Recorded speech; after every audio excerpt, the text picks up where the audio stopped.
Consciousness comes into play when you're doing something that you haven't done before. And so that's interesting, because what it means is the conscious you is dealing with the world that isn't determined yet. And I would say it's actually dealing with the world of possibility, the world of potential. And it's a world we believe in. You say to people, you're not living up to your potential. And you say that to yourself too, you know, when you wake up at night and you're guilty. I'm not living up to my potential. And you don't feel good about that. And you think, well, there's potential around you that you're not exploiting. You know, and you feel bad about that too. And you should.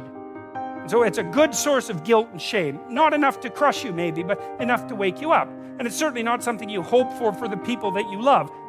It's okay, you're wasting your potential. It doesn't matter. It's like no one says that. And so we're contending with potential. And we know that because we wake up in the morning and poof, we're awake. Like the sun has risen again. We're awake. And we confront the world. And what do we confront? We confront the possibilities, the potential, and the horror of the day. Here's the things we could do. Here's the things that could go bad. Here's how we could make things go better. And you know what that is. It's usually, there's 3 or 4 things that I need to do today that I'd rather avoid. But I better do them, because if I don't do them, the world will be a worse place by 6 o'clock tonight. Right? And that's a funny thing, because the world isn't like that yet. It isn't made like that yet. It won't be made like that until you make it. And you might think, well, here's some things I could do that would be good, that would actually make the world a better place by 6 o'clock tonight. Take some effort, you know, and the willingness and some aim, but you could do that. You could make it slightly better than it was, and certainly slightly less worse than it could be. And you know that. It weighs on you, I would say, as soon as you wake up. It might be a moral burden, or it might be excitement, or it might be some combination of both. But that's certainly how you view yourself. A conscious agent confronting what has not yet been brought into being, confronting potential, and determining the course that the world's going to take.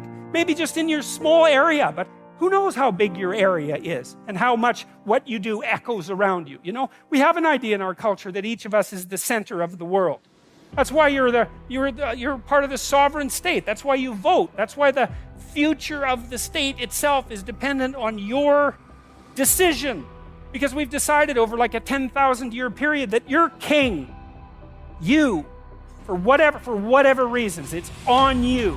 Your conscious ability to be awake and to be articulate and to be clued in and to keep nature at bay and culture straight and your own malevolence under check and to combat the unknown and to transform it into something that's good. That's what you are. And you see this reflected in the oldest stories. That's the dragon myth, you know? You go out into the terrible unknown, beyond what we understand, into the unknown itself. And you confront the terrible thing that rests there. The terrible predatory, eternal predatory monster. And you can do that because that's what you're like. You're not cowering at home. You're not frozen into submission. You're out there active and you can take it on. And as a consequence, you can attain something of substantive value, right?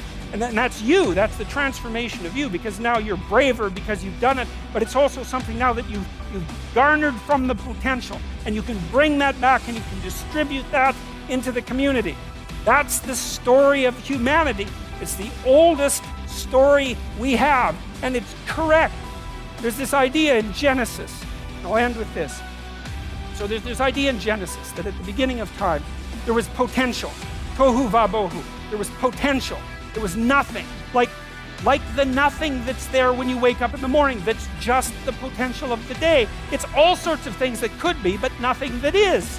And then there's a structure that confronts it. Well, that's you. There you are, the structure that confronts potential.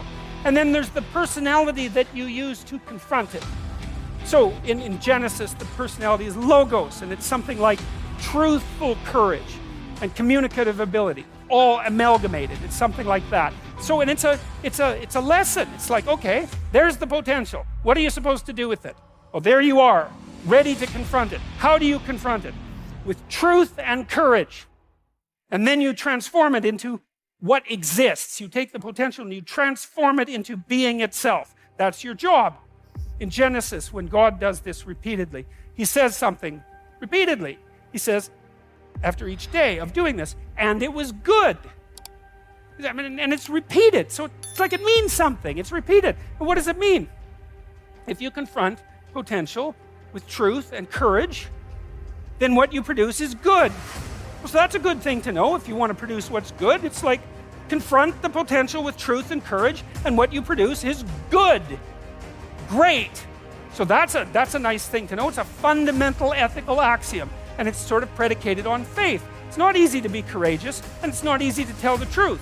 But the theory is if you manage both of those in the face of potential, then what you do is you produce out of potential what is good. So that's a theory worth investigating, perhaps for the rest of your life. And then there's a corollary to this story. And the story is at the end of God's creation, describing how order emerges from chaos or being from potential. There's this strange line, which is probably the most important line that's ever been written in our culture, at the basis of our culture. And that is that men and women are made in the image of God.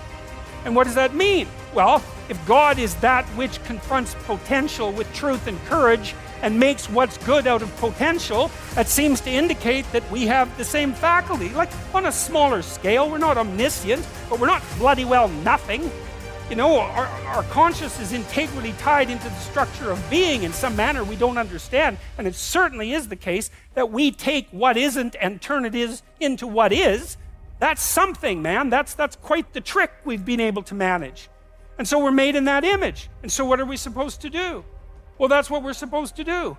We're supposed to type our letters and make our phrases and construct our sentences and build our paragraphs and put our chapters together and make our books and communicate to people and straighten out the damn culture and constrain the malevolence and ignorance that besets each of us and push nature back and extend ourselves out into the unknown and confront the potential that's there in illimitable quantities and make the world better than it could be otherwise.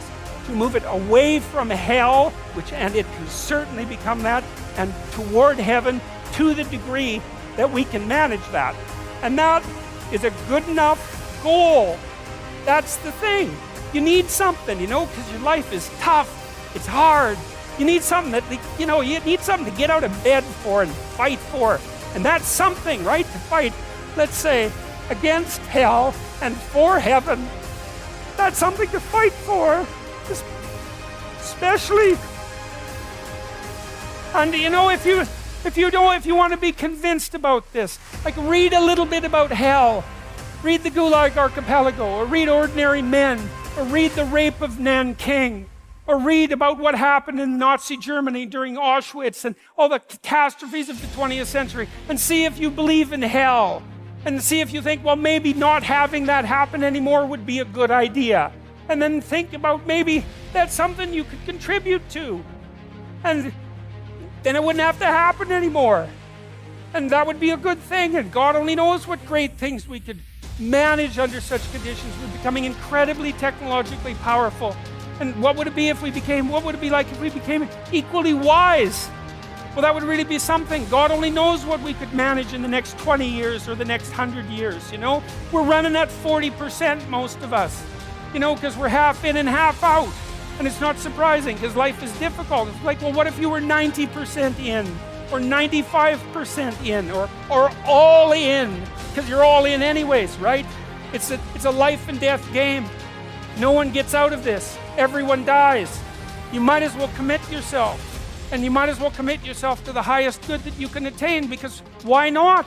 It'll imbue your life with meaning. It's hard, the responsibility's there, but all the meaning's in the responsibility, and that'll make your life better. It'll make your family's life better, and it should make your culture better.